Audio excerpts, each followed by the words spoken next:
Live from the Joyrider studio here. I'm not in the boat park as it was looking like we might have been having a bit of rain. Hi Damien, nice to have you on board. I was expecting you, strangely, to be on board this afternoon, and here we are. Was expecting a little bit of weather this afternoon, so I've moved indoors, which does mean I haven't got a boat to sit on or any rudder parts to hand. But what I have got is the totaljoyrider.com hat shop just next to me. So I'll just tantalise you with some hats while we go on. Hello to everybody who's just tuning in. Yes, we're not in the boat park. Yes, we're in the Joyrider TV studios. Hi Matthew. Hi Vic and Quanti Trading. Nice to have you on board. Always nice to have people on board whose YouTube handles I don't recognise immediately at this time. Yeah, so we've got Damien here from Maputo. Oh, not Yasuilia, because Ilya's a Greek name as well as a Russian name. But hi, Ilya. Nice to have Moscow on board as well at this time. So earlier on, Damien from Maputo, Mozambique, shot me a question on Patreon.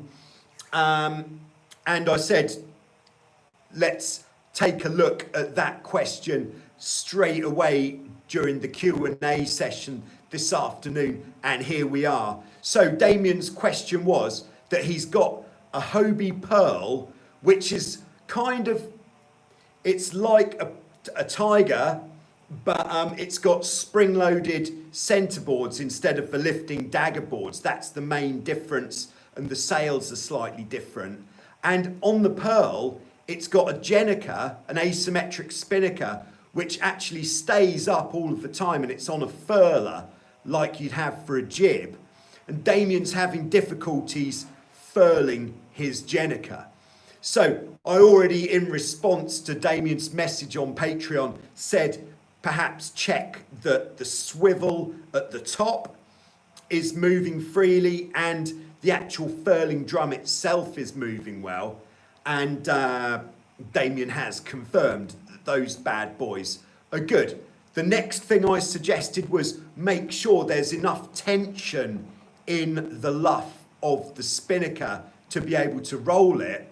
Because if you're trying to roll a sail and the luff is loose, then it's not gonna, when you're pulling the rope that rolls the bottom of the sail, that rolling motion isn't gonna transfer quite as well to the top of the sail. So a bit more tension is really gonna do us well there. Hi Jeffrey in Hale, Michigan. Good to have you on board. As always, we're just talking furling Jenica, would you believe? So since responding to Damien earlier, I did have a bit more of a think about it, and perhaps something else that could be tried. And Damien said it's generally how much tension is too much or too low. Fine question. Too much tension would be that you're getting kind of like, if this is the leading edge of the Spinnaker, if it's getting a hard crease in the luff, that hard crease like that, rather than like being straight, if it has a crease in it, that would mean too much tension. Too little would be when it's up, if you can actually see a bit of a curve in the front edge of the Spinnaker. That's what I would think.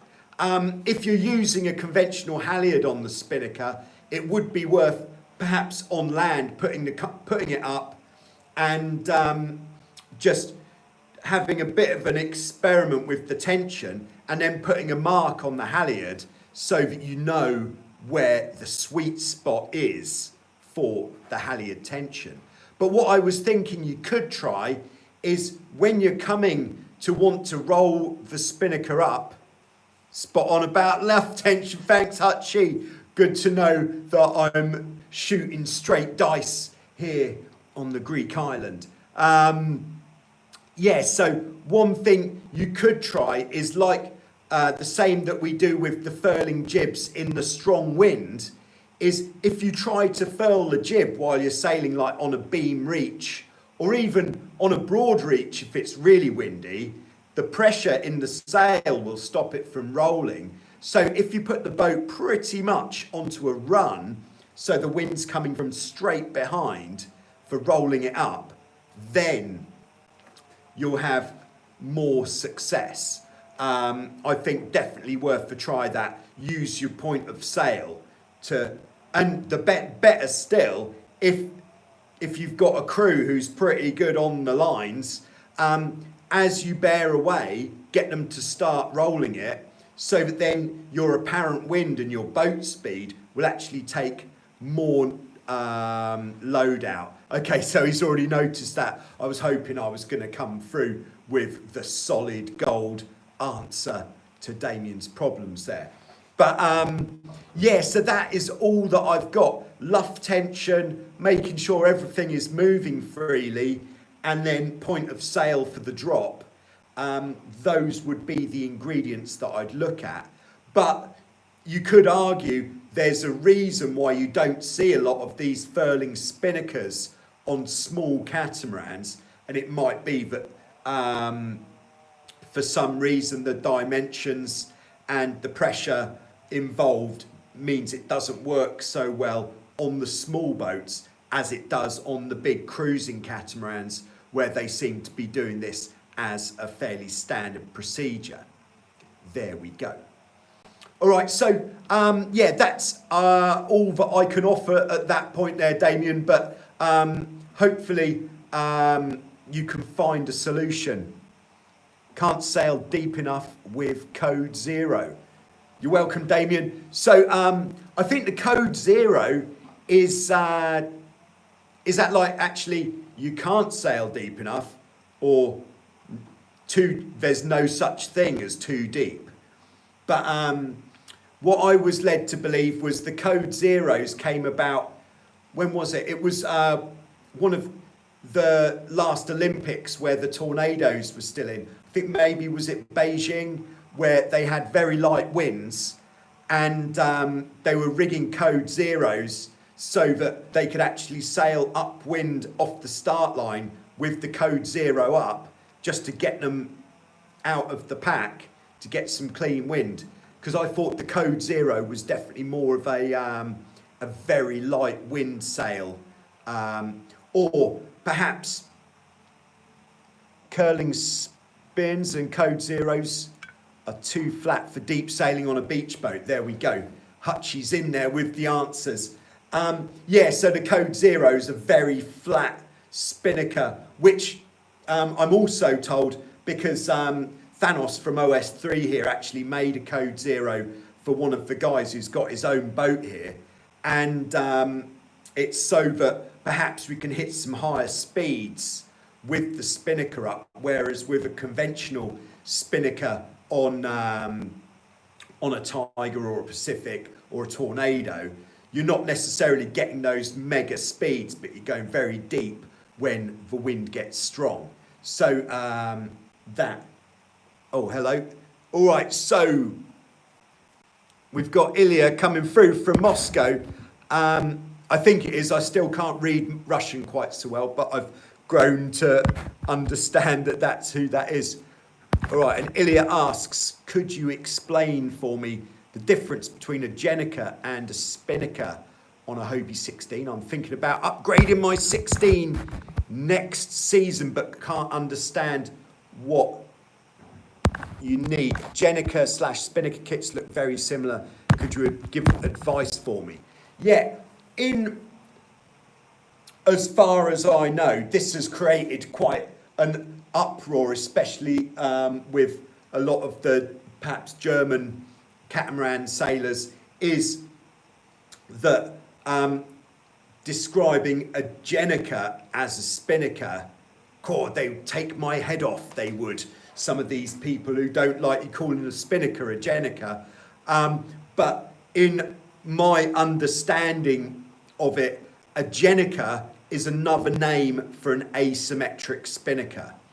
On traditional boats, like on keel boats or yachts, you would generally have a symmetrical spinnaker where the clew and the tack are even. So if you fly the kite, they're at the same height. Whereas on an asymmetric spinnaker, you've got a longer luff, a shorter leech, so the back edge is shorter than the front edge. So it's asymmetric, which is meaning that it's like a symmetrical shape, even, that's been cut in half, and you're just sailing with half of it. And that spinnaker or Jenica is then more suited to sailing on reaching courses rather than straight downwind. There are very few catamarans in our kind of size catamarans that we're talking about that actually use symmetrical spinnakers. I believe the only one is the Shearwater, which is 14 foot long, quite a traditional catamaran, generally sailed in the UK. But I don't think there's many other catamarans that use a symmetrical spinnaker. So this asymmetric spinnaker or Jenica is what you need. And I dare say if when you're looking it up, you can find the word Jenica or spinnaker or asymmetric spinnaker, they're actually talking about the same thing. I did make a video a little while back called something along the lines of what do you need to fit a spinnaker to your catamaran, and that gives you a full shopping list of everything that you need to put a spinnaker onto your 16 or any other type of catamaran. So it's worth checking that one out. I dare say if you put it into a YouTube search bar, Hobie 16 fit a spinnaker, then that one should come up. It was from about 3 years ago, I think. But if you can't find it, just let me know later on and I'll send you a link. Also, actually, it's on the index of videos, but it's a great upgrade for your catamaran is putting a spinnaker on. I would say for the 16, in my taste, it's good for the light winds or the long distance sailing, but going out, giving it the beans, hammering it across a stretch of water, the 16's got enough going on with two sails. So for the high wind sailing, I wouldn't be quite so much, I wouldn't be quite so worried about it. Damien asks, what's the max wind you would carry a spinnaker on a Hobie 16? I'd say probably above. Two ways of looking at that question is, one is how much wind would it be possible to fly a spinnaker in, and then how much wind would it actually be more fun just to give it some beans on a two sail reach. And I'd say probably in the latter about 20 knots of wind is when it really starts to become interesting with two sails. So if all you're doing is going out and sending it looking for the speed, then I'd say above 20 knots you might as well take the, if you're on the beach and you're about to go out and your whole sail is going to be in more than 20 knots of wind, perhaps you're going out for 3 or 4 hours, I would actually consider taking all of the spinnaker kit off the boat and leaving it on the beach, because when you've got a spinnaker beach, the spinnaker kit on the boat, it creates a lot of windage. So when you're not using it, it will actually be slowing you down because of the wind resistance of the spinnaker pole, the chute, even the spinnaker halyard going up the mast, that's going to give you wind resistance. So it's better not to have it on the boat if you really do want to get 100% out of your boat. But for actually when could you use it up to, I would say, I haven't actually got experience with the 16 in the mega winds with the kite up, but I'd say probably about 25 knots. After that, it might start getting a little bit interesting, or perhaps even too interesting. So 25 knots, probably a bit top end, but I dare say people have flown Spinnakers on the 16s in mega wind and nailing it. So it just depends on your experience and how quick you are to steer the boat. But the other thing with the 16 is compared to something a bit bigger, like a Formula 16, which is a wider boat, or a Formula 18, the 16 is going to be so much more twitchy with the Spinnaker up, rather than the bigger boat. So it is going to take a much more subtle touch to keep the boat upright when you've got all that sail area firing. So there we are. That is what I would say.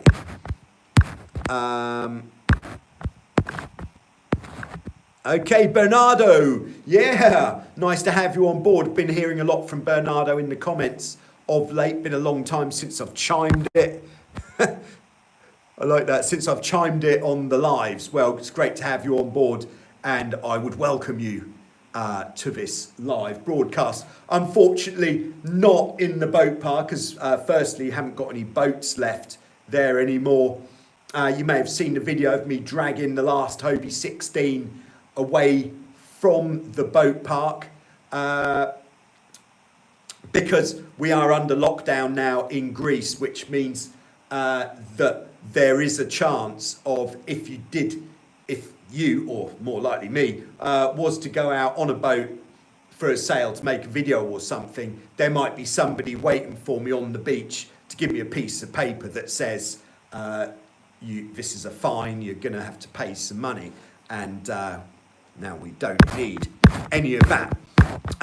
Yeah, so for that reason, I took the last Hobie 16 from the beach. But I'm going to be making another video tomorrow of how long does it take to put the mast back up, because I don't think it's going to be very long. I'd say I'm thinking under 5 minutes, the way that I've got the boat on the trailer. Check out that video if you didn't see it already. And it really does strike me as a very quick way of getting your boat on the trailer, mast down, take it to where you want to go, mast back up. Very quick indeed. So we'll put that to the test tomorrow. So perhaps that video will be up either tomorrow or on Friday, so you can check that out. So I'm not actually Hobie Cat. I think that's Ollie in Germany. That's completely right. 2 names for the same thing. Yeah, I think so. I think a Jenica and an asymmetric Spinnaker are the same thing. And a lot of the time, where the work, if it is actually different, that the Jenica is a much flatter sail, more like a Code Zero than an asymmetric Spinnaker, then a lot of the time the word Jenica has been being used incorrectly. This is just my opinion, which could be wrong. I haven't done any research. Hi Jason, good to have you on board. Always a pleasure. I believe that's Jason down in Noosa, Australia, New South Wales, I believe. Hi Sean. Sean from Chinese Hobie family. Yeah, nice. We did, as you may have noticed, not getting a lot of sailors from China on Joyrider TV, but always nice. Queensland, sorry, Jason. That was quite a hefty mistake, I'm sure, if you are Australian, confusing Queensland with New South Wales. Just see if, I don't know if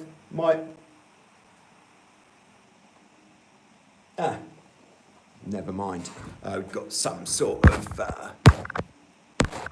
thing going on.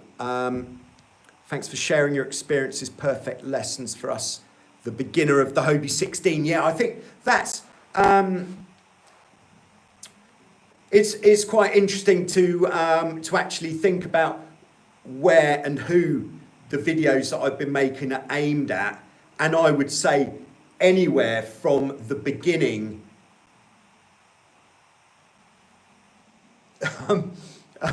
from the beginning of your Hobie sailing career all the way through to perhaps when you're looking at going out in mega strong winds and everywhere in between. One arena that I haven't been really going into much is the racing aspect, because to be honest, I've only actually raced internationally a Hobie 16 once ever, and that was, that must have been, I think, 1994, perhaps 95. I actually sailed in the Youth Europeans in the south of France.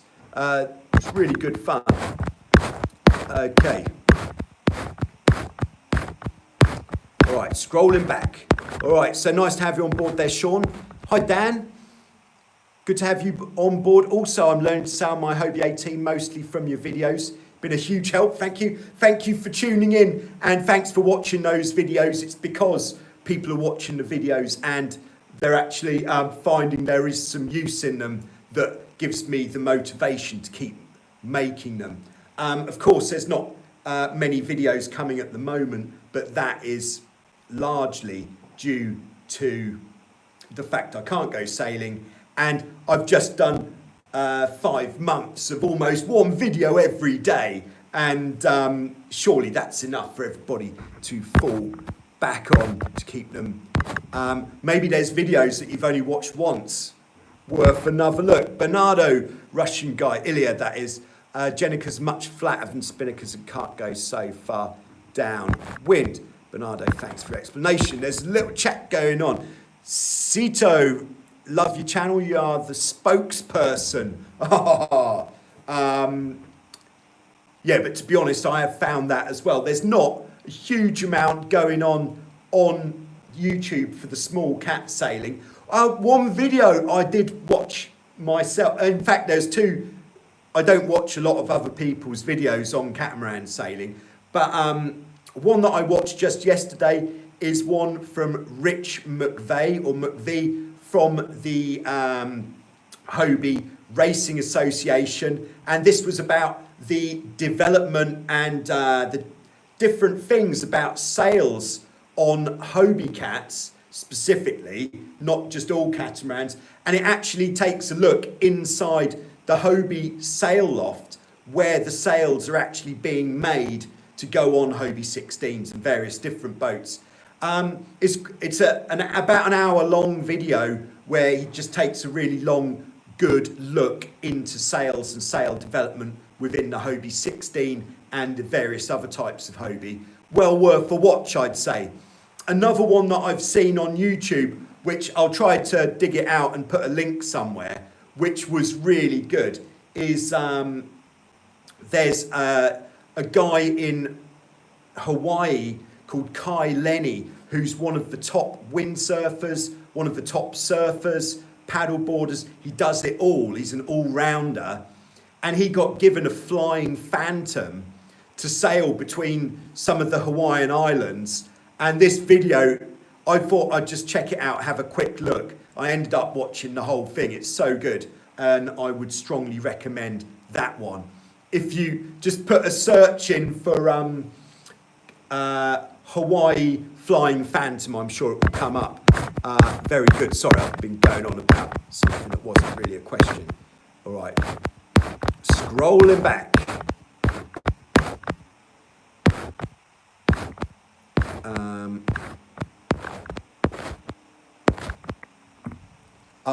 Cito, what are your thoughts on ACATs? I don't think they are represented enough.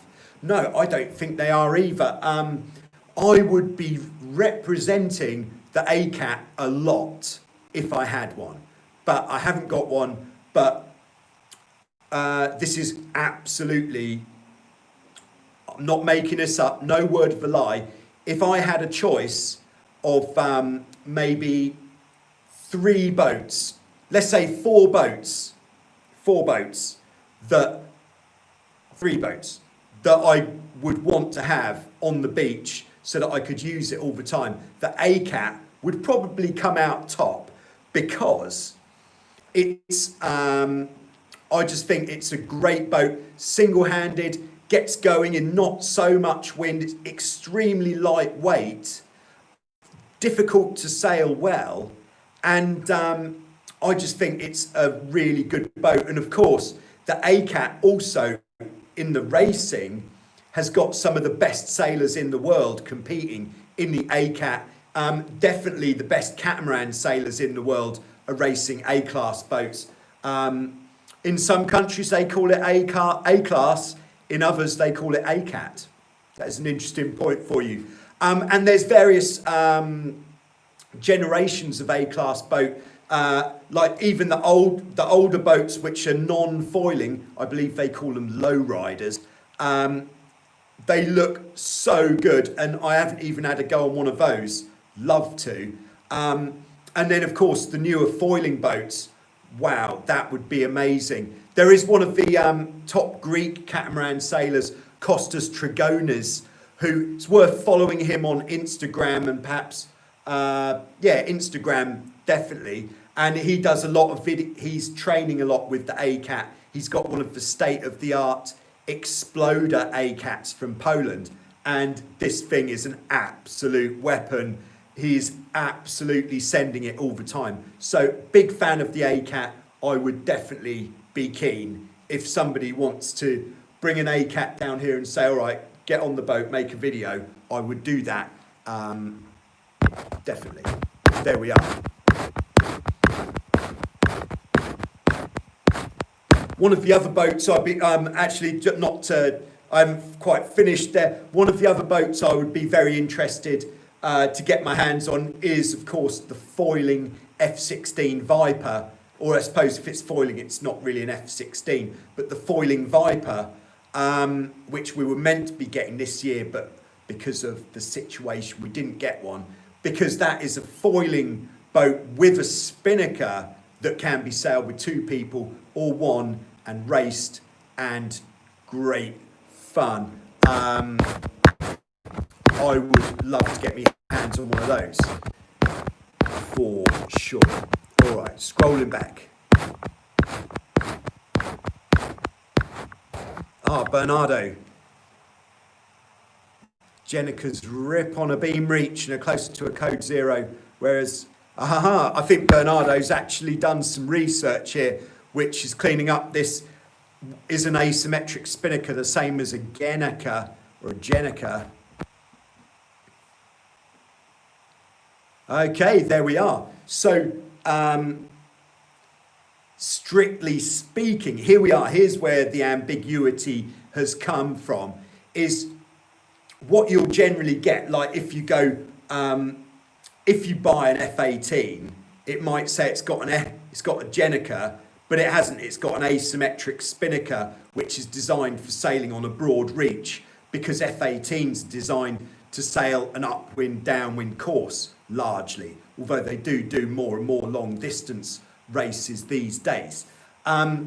Whereas so a Jenica, it said, what Bernardo says is flatter, more like a code 0, which is certainly not something which is generally supplied with most catamarans, and that would be something more that you'd get a sailmaker to make for you if you're doing a specific thing with your boat, whereas an asymmetric spinnaker would be the standard equipment for your boat. So what you want for general sailing would be an asymmetric spinnaker rather than a Jenica. I think the ambiguity has come in where the word Jenica has been being used more for what was an asymmetric spinnaker, if what Bernardo is saying is true. Okay. And Bernardo also says, Joe, you need sunscreen. I've already told you twice, but I'm indoors. Surely it's all right. Sunscreen, I use P20, which it's the only sunscreen I've ever used that has been effective, but maybe it's the lighting in my studio that makes Bernardo think that I'm looking a bit rosy in the nose or something like that. Anyway, yeah, I went through a lot of different types of sunscreen before using P20, and P20 is the only sunscreen I've ever used that I actually felt worked. I was going through a lot of noses before. All right, we've got Carol, 8535, really enjoying the videos. Do you have any NACRAs in the park or planning to have? No, in short, no. We don't have any NACRAs and we're not planning to. We've always been affiliated or used Hobies because they've proven to be very strong. They do exactly what we want them to do. We get good support from Hobie Cat Europe, and they've just got a great range of boats which do really nicely for what we want to do. The reason we've gone down the good old design route with the F18 is because they were very keen to get one here, and they actually gave us one to use to demo, to make some videos on, all that sort of thing, to show it off. And if NACRA wanted to do something similar, then of course I'd be, oh, well, come on. But I believe that NACRA are now quite tied in with Pro Vela, which is another sailing school in Spain which specialises in the foiling stuff. And NACRA have gone in there.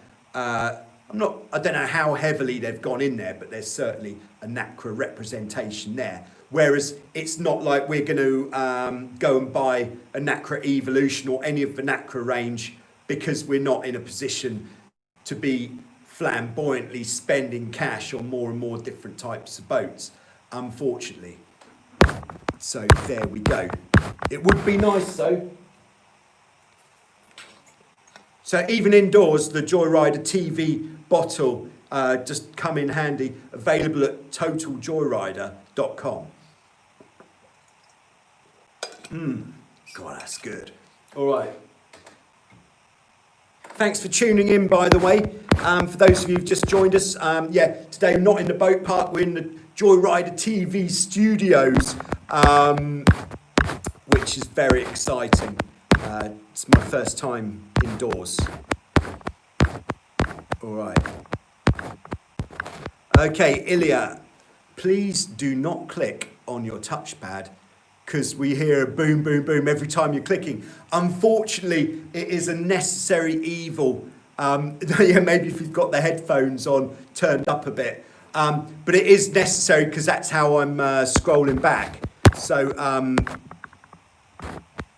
yeah, I will try to do something about this in the future. Sean says, there are many beginners in China. We are watching your channel to improve our skills. Some of us cannot understand the English language, so I'm going to translate your videos to the Chinese fans. Nice one. Maybe if there's something we can do together, maybe what you could send me an email, we'll talk. Maybe we can upload some of the videos with you overdubbing them in Chinese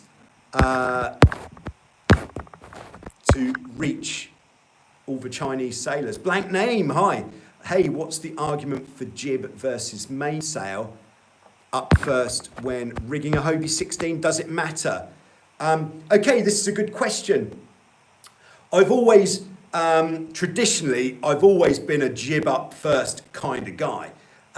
It just seemed like the right thing to do.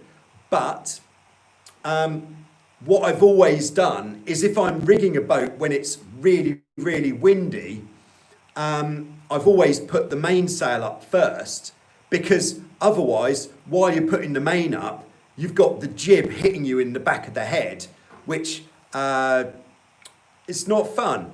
And also the jib's getting in the way. So then, having done that quite a few times, I then thought, why don't I just do that when it's light wind as well? And I'm fully converted to putting the mainsail up first and then the jib afterwards, just for the reason that the jib won't be getting in the way, and you've got more space to put the mainsail up easy. The one thing that it does mean is, when you do come to put the jib up, there'll be a little bit more a little bit more, what's the word? A little bit more weight in the jib halyard when you go to pull the tension on, because you're lifting the weight of the sail. But that shouldn't, with the purchase on the jib halyard, it shouldn't actually make a difference. But it is definitely personal preference what you'd like to do. Perhaps if you're at an event, or if you're kind of rigging your boat really slowly, maybe you'll put the jib up first, so then you've only got the mains put up, and if the wind did change direction, your boat would be less likely to get blown over. So that is what I'd say. Sorry about the scrolling back here, Ilya, but it is necessary, otherwise I can't read the questions. Okay, scrolling back, yeah, we've got quite a lot now. Thanks to everyone for tuning in. Aha, Sean says, I have to get your approval if I can do this sort of thing. Yeah, I think we just addressed that. Hendrik, hello. Have you ever sailed by us in Northern Seas, by Belgium and, the Netherlands? Yes, I have. I've done a few races. I'm actually from the east coast of England, in Felixstowe, which is just to the north of Harwich, where the ferry goes to from the Hook of Holland. And so I've been sailing in the, I learned all of my sailing in the North Sea, just on the other side to where you are. But I have been across to Holland, I think it's just twice. Is it just twice? Just twice to do competitions. One was I did the Hobie Tiger Europeans in Katwijk aan Zee. Very nice too. Not so much wind. And then another time I came, what year was it? 2004, I think it was. I came and did the Rondon Texel, the biggest catamaran race in the world. And that was a race worth doing. The reason I've been back to sail around the island of Texel, Google it again, Texel catamaran race, something like that. It's the biggest catamaran race in the world, and it is very, very good. I believe it's 100 kilometres, the actual distance around the island, and it's fantastic, such a fleet. The reason I haven't been back to do it is it took such a long time to get to from Greece, because of the days where the flights are to Holland from our local airport. It actually took me the best part of a day and a half each way to get to Texel to do the race. And then we were only actually sailing for 3 hours. And then we had to travel back. So 3 days travel for 3 hours sailing. I didn't see it as a worthwhile investment, although the race was fantastic. Oh, here we go. Here's Bernardo. If on land, jib first. If on the water, mainsail first. Yeah, on a 16, I'd actually, I've gone into this enough, I think. Pedro Pablo, nice to have you on board. Thanks for the videos. Do you have any comments about how to sail always with a new crew? That is a great idea, actually. Yeah, thank you for that, Pedro. Yeah, so Pedro's asking, what would be the 5-minute lesson that you'd give to a new crew before you go sailing? Wouldn't it be handy if there was a video out there that did that, where perhaps this is what I used to do back when I was a young lad, like 18 years old. I had a Dart 18 on the east coast of England, and if I didn't have a crew to race with on the Sunday morning, I'd go to, I'd be out in the town during the evening, having a few drinks, maybe go to a disco for a boogie, and perhaps I'd get talking to a lady and I'd say, would you like to come sailing tomorrow? And maybe they'd have this picture in their mind of some sort of 40-foot yacht where they can just sit on the side in a bikini drinking gin and tonics. And then I'd say, right, here's your wetsuit, trapeze harness, off we go on the brown water of the East Coast. Yeah, it would have been really handy back then to have had a video, I'd say, so if the day before you say, do you want to come sailing tomorrow? They say, yeah, what do I need to bring? What do I need to know? This would be solid gold. So yes, that is going on the list for sure. Perhaps that's even a video I could do. I could do that video without actually the need to go out sailing because I can't. Excellent. Thanks to everyone for tuning in, by the way. Probably said that already. Okay, Bernardo says, I'm trash on catamarans. That sounds a bit harsh. Oh, which way am I scrolling? Sorry about the scrolling, Ilya. It is necessary. He's just removed it. Okay. Maybe he forgot he put that up there. Dan says, could you please explain where to position the outhaul, downhaul cars on the boom for a Hobie 18? Yeah, for Hobie 18, we'd be using the similar kind of outhaul settings that we would on a Hobie Tiger. And what I'm generally looking for with the outhaul on a Tiger is to have the bottom part of the sail just slightly flatter than the rest. But before you put the outhaul on, it is worth, if you're just setting it up for the first time, for example, before you put the outhaul on, it's worth putting the downhaul on to just take all of the creases out of the front edge of the sail, and that will be your minimum downhaul setting. You could then put a mark on the mast or get a calibration sticker, great idea, for your minimum downhaul setting. But then so from that minimum downhaul setting, you then want to set your outhaul, which is just with the bottom part of the sail slightly flatter than the rest, so that you're not getting too much. If you have it too deep at the bottom, what that will do is encourage the boat to fly a hull more, but not necessarily to go faster. So for that reason, flatten the bottom of the sail a little bit more than the rest. And then once you've set the outhaul in that position, maybe put a mark on the boom, and then you don't need to touch the outhaul again, because you're not going to believe it, but the outhaul will automatically adjust itself when you put on more downhaul. Because as you pull more downhaul on, you're stretching the bottom of the sail more, because as well as the front edge, you're actually changing the distance from the tack to the clew, stretching that part of the sail more, so you don't need to touch the outhaul. And then with the downhaul, you can then progressively pull the downhaul on as the wind increases. So taking it to the other extreme, so you'd put on the minimum amount of downhaul in a light wind when you're looking for power, and then when you're looking to remove power, like say you're double trapezing and you don't want any more power, you pull the downhaul really as hard as you physically can, and then a bit more, and then that will flatten the sail off a lot, which means you're not going to have as much power in the rig.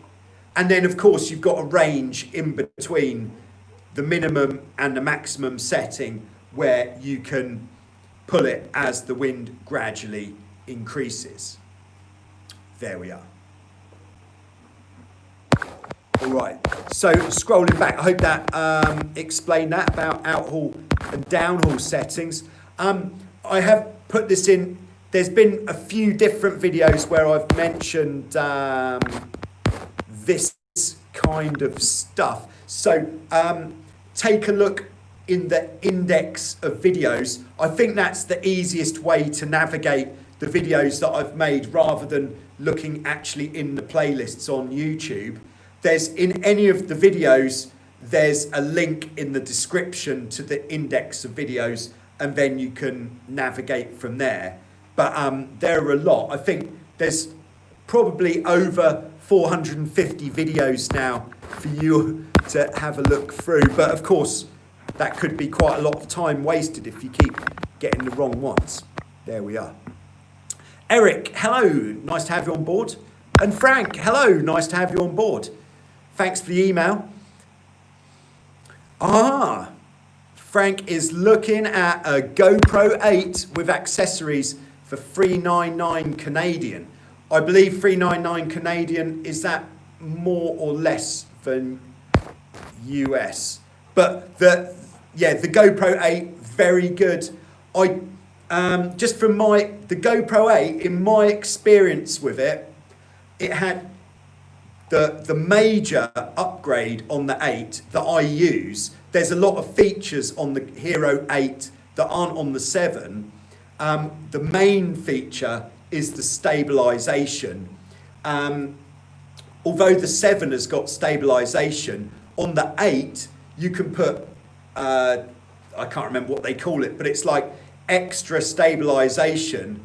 And it means if, perhaps if you saw the windiest 16 sail video from this year, or the foiling, here we go, 399, 257 euros. Wow, that's a great price. Yeah, should go for that. Or the foiling behind the Hobie 16 video where I had Tom from White Slice Media filming on his 8 with the advanced stabilization on. It was a really choppy day. He was in a powerboat which was going up and down, shaking to bits. And at the time he said, I really don't know if this footage is going to be any good because we're going up and down so much. But with the extra, stabilization on, absolutely magic. So definitely a big plus for the 8. On the negative things that I've found with the 8, the first thing is it's got a lot of different microphones, and sometimes it switches to the wrong microphone and actually ends up picking up more wind noise than the 7 ever did. Before I switched to using the separate microphone, like on the last couple of videos, you may have noticed that the wind noise was getting pretty extreme, and that was after I switched to the 8, whereas on the 7 it was a bit better. And the other thing that was better on the 7, I don't know if there's been an update since, but with the 8 there has been a problem with uploading the GPS telemetry, like speedo and all that kind of stuff,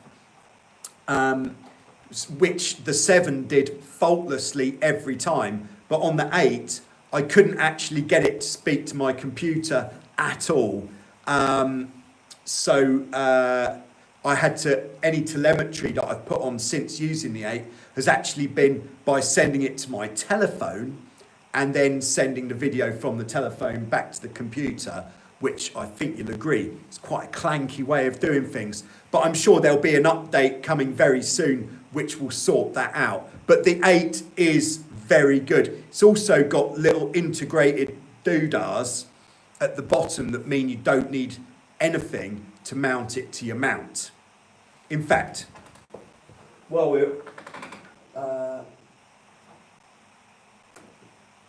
you're not going to believe it, but I just happen to have here an 8 and a 7. The 7 requires, this is great stuff. Where else are you going to get this on a Wednesday? The 7 requires a separate case that you put it in to get to your GoPro mounting place. Very nice. And it does give you a certain comfort because this looks fairly robust, like it's not going to break. I always put a little tying point to there. On the 7, here we go, we're getting in deep here. In the 7, I actually go through that little hinge there to put a small piece of thick whipping twine on, and then I tie my safety line onto there. Now here's the 8. Here's my safety line. Check this out with the safety line attached.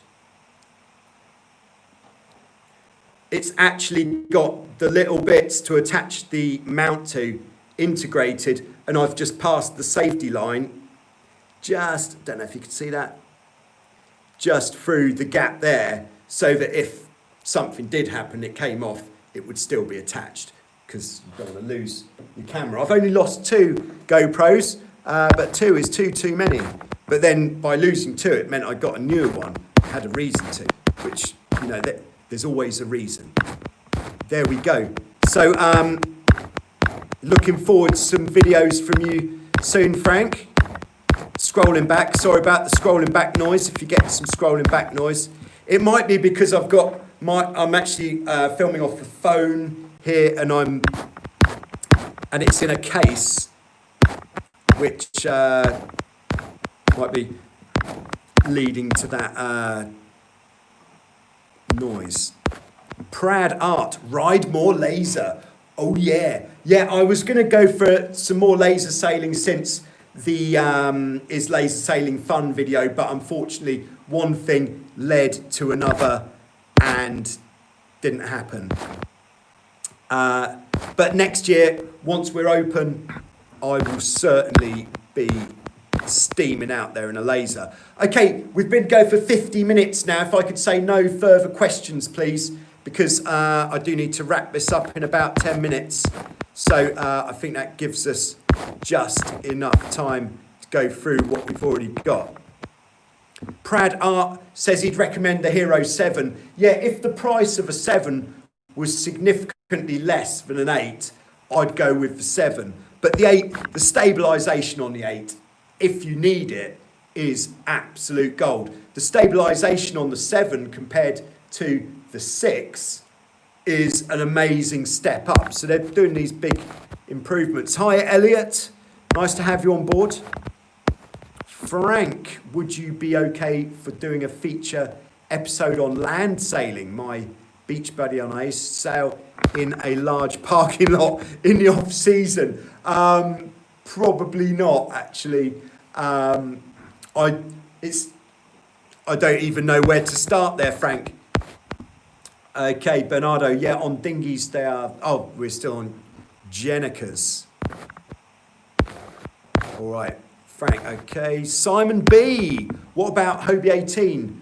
We ride one in Germany and we love it. Yeah, a long time ago here in Vasiliki, we had 2 Hobie 18s, one with the up and down dagger boards and one with the spring-loaded centre boards, both fantastic boats. But since they were discontinued by Hobie Cat in Europe, and they actually swapped the 18 Classic, as I call it, to the Tiger, we just did a straight swap, 18s for Tigers, and there was no turning back. But yeah, I'm a big fan of the 18. The 18, if you didn't know, is a really good choice if you like the feel of a Hobie 16, but you're too heavy for it, then that is where the 18 really shines. All right, scrolling back. No more questions, please. Scrolling back. Sorry about the noise. I'm quite wary of the noise now. Sean, just curious, I think that would be how much a brand new Hobie 16 cost in the UK. I don't actually know, but I would guess something between £12,000 and £14,000, I should think. But to be honest, I haven't actually looked up the new price of 16 for quite some time. All right. All right, every time anybody comments, it means I've got to scroll all the way back again, by the way. So if you could just be aware of that. We could be saving a bit of time so I could give some more.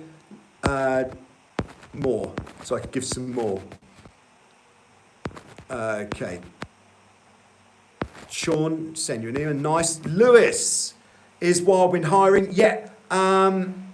Yeah. Send me an email either to the normal email address, which is linked in any of the videos, or to joe@wildwind.co.uk. That's the email address I use for Wildwind Business. And I'll be taking applications from the start of January. So get your application in right at the start of January.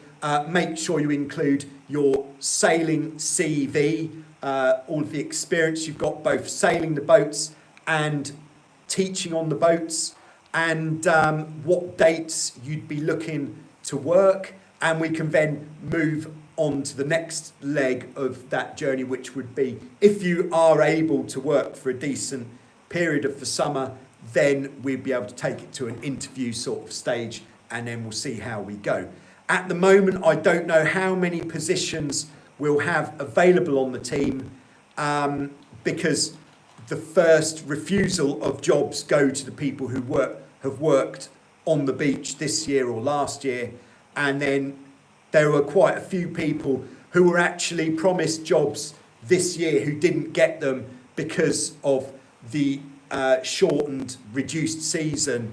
So those guys are going to get first refusal because we owe it to them.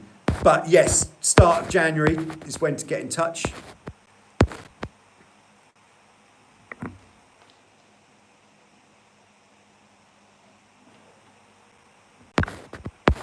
Okay.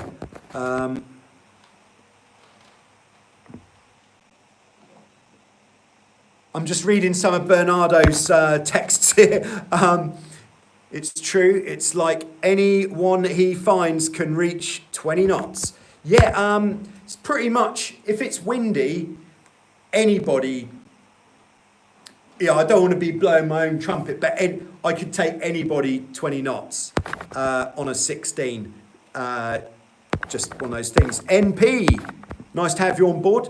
Do you think buying a laser is worth for a 15-year-old? Definitely, 100%, absolutely. It just depends on how big you are.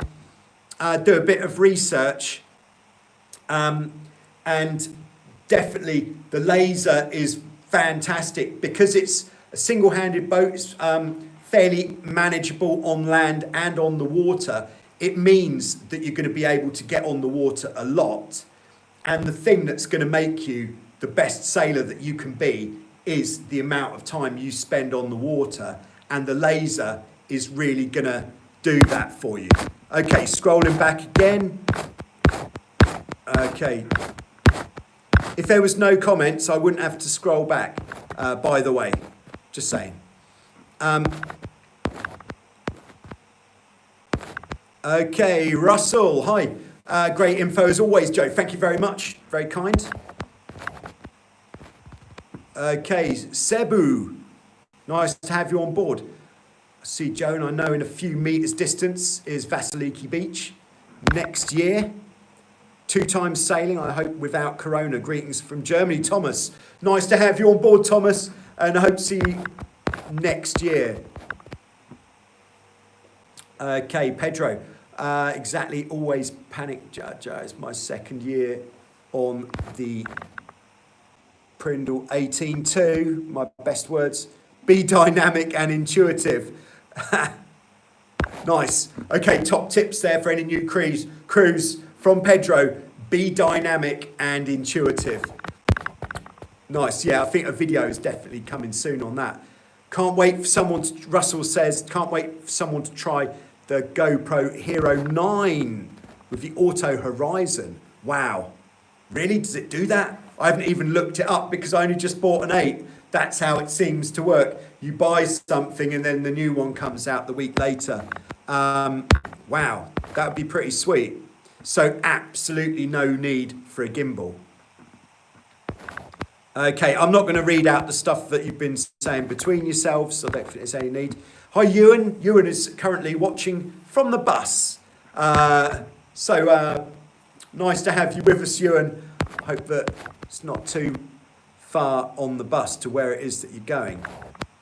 Patrick, nice to have you on board. Good day. How do you link the GPS watch telemetry with your GoPro to show the speed on the screen? Oh yeah, I've done a video on this actually. But you can either do it through the app on the phone or on the computer. I prefer to do it on the computer because we're dealing with quite big files. Like if you're out shooting in 1080, 24 frames per second, I think about 15 minutes is 4 gigabytes, which is quite a lot for the phone to deal with, especially if you're having to transfer it to the phone back. So if you can do it, it's called the GoPro Quick, I think spelled Q-U-I-K, app on the desktop, and you then go into there. But in the index of videos, there's a whole section on GoPro, so check out that section, and within that section there will be a video on how to overlay the telemetry from your GoPro onto the video. So check that one out, and it will tell you exactly what to do. It's a really good video, I think you'll find. Good question though. It's pretty straightforward, but it does take a little while if it's a fairly juicy clip, like if it's 4 gigabytes, it might take, depending on the speed of your computer, maybe half an hour to actually render. One of my hats just fell in the bin. This is, maybe the ideal video is what to do if your crew is in panic. Yeah. All right, Lorenzo, nice to have you on board. I think this is Lorenzo, who I actually met, in the summer from Italy. How do you spend your time during the winter? How is Lefkas during this period? Yeah, it's nice actually. It's not, up until Christmas, the weather is still nice. It's not particularly cold, a little bit chilly at night time. Very few people around, but currently we are under lockdown. So when you're out and about, there's really very few people about at the moment. But I do enjoy a bit of bike riding, and the weather for bike riding right now is perfect 'cause it's not too hot. It'll be great to see you again in the summer. Nice one. Bernardo is policing the no questions policy. Sean, I think there are apps to allow scrolling via the volume keys, might be worth looking into. Yeah, for sure. I'll take a look. Ollie, who is Hobie Cat, external micro should help against the boom boom at scrolling. External microphone. Yeah. Yeah, I could actually Bluetooth my new microphone to the phone, and there we are, solved. All right, good thinking, Ollie. I'll try that out for next week. Dan, thanks for all the videos and the chat. Huge help. Looking forward to more videos in the future. Oh, yeah. Bernardo, it's true, like anyone who finds can reach 20 knots. It is true. Bernardo, can you do some windsurfing? Yeah, Bernardo needs to police himself, so it seems. You always, the Hobie 16 on the videos, always the same one. Do you own it or modify it? That's a good question, actually. Do I always use the same Hobie 16? Kind of. Sort of yes and no. It's not deliberate, but we've got 4 Hobie 16s here, and out of the 4, we've got 6 Hobie 16s. Out of those 6, I will always gravitate towards 4 of them because 2 of them are slightly older. They're 2011 boats, the others 2014 boats, and the slightly older boats have got a bit more flex to them. So that's why I'd go for the same 4. But this year it has been fairly coincidental, but almost every time I've gone out, I've been on number 2. And then since October or something, I've just been on number 6 because that was the only boat left. But I don't own any of them. But there we are. Nuno, I love your videos, very helpful. Do you find a big advantage on mesh trampolines? To be honest, Nuno, I haven't used a vinyl or PVC trampoline for a very long time now. The difference is if your PVC trampoline isn't tight, you can collect little puddles of water on it. It doesn't let the water drain straight through. But on the other hand, you don't get the water spraying up through the trampoline if you're in waves or a lot of wind. So I could see that being a benefit. But generally, the mesh trampoline, it's just, as far as I'm aware and concerned, it is the industry standard for catamaran trampolines now. And the PVC is as far as I can see, gradually becoming old school, if you like. So I would certainly endorse the mesh trampoline above the PVC. I think also if it's really hot and you're not getting wet, so perhaps if you're sailing in light winds, really hot, then the PVC trampoline is going to heat up more, which could be a bit uncomfortable. So the mesh seems to be the way, as far as I'm concerned. Okay.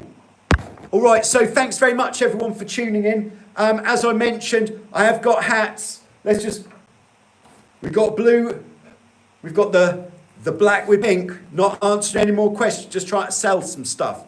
Black with pink, truckers style. Oh, yeah. These are all in Vasiliki, which you'll actually get Greek stamps if you buy anything from the local store. I've got the green with the white. If you're like fan of Celtic Football Club, then that's the one for you. The black, attractive. Yeah, this is all good. Got the sort of more military kind of olive green with the black, very nice. And finally, for the ladies, or if you like a bit of colour in your life, the lighter blue, regular kind of style hat there at totaljoyrider.com. Also, there's a load of new stuff at totaljoyrider.com. So if you're looking for a t-shirt or to do any Christmas shopping, everything is totally customizable.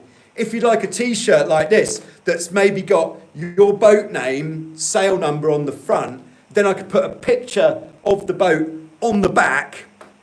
Oh my goodness, that would be absolutely cooking. Wouldn't that be nice? It's possible. Just send me an email with what you want, and I'll put it together for you. I also, because all of the t-shirts and stuff, I design it all myself.